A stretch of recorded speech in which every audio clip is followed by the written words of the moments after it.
సుష్మిత ఎప్పుడు ఫోనేనా? కాసేపు ఆడుకుందాం పద. ఏ సాయి ప్రియాంక ఇలా చూడు, ఎక్కడో సగం జంతువు సగం మనిషిగా సైంటిస్టు సృష్టించారట. అది పెద్ద వింతగా చెప్తున్నావు. ఎప్పుడో సత్యయుగంలో భగవంతుడు హిరణ్యకశిపుడైన రాక్షసును చంపాలని నరహరిగా వచ్చారు. అవునా? రాక్షసుని ఎందుకు చంపాల్సి వచ్చింది?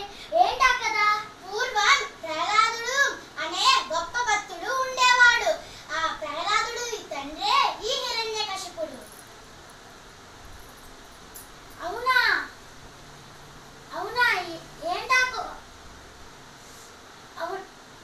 అవునా? అయితే అవునా? ఆ కథ చాలా ఇంట్రెస్టింగ్ గా ఉంది. నాకు పూర్తిగా చెప్పు.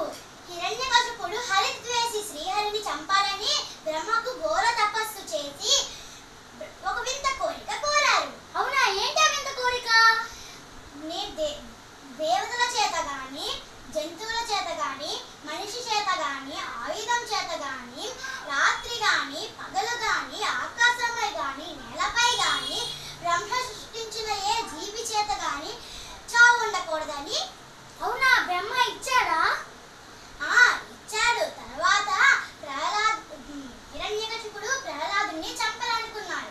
ఎందుకు హిరణ్యకశిపుడు ప్రహ్లాదుని చంపాలనుకున్నాడు? ప్రహ్లాదుడు హరికి గొప్ప భక్తుడు. చిన్నతనం నుండే నీలాగా టైం వృధా చేయకుండా శ్రీహరిని ధ్యానిస్తూ ఉండేవాడు. అటు తిరిగి ఇటు తిరిగి, ఇదిగో అటు తిరిగి ఇటు తిరిగి నువ్వు నా దగ్గరికే వచ్చావు. కానీ నీ చేదస్తం కానీ ఇప్పుడు నుండి భక్తి చేయడం ఎందుకు? తర్వాత చేసుకోవచ్చులే, చాలా వయసు ఉంది కదా, తర్వాత చేసుకోవచ్చులే. అదే తప్పు అని ప్రహ్లాదుడు చెప్పాడు. ఎలాగో విను. మనిషి జీవితంలో పసితనంలో, విద్యోతనంలో నిద్రకు చాలా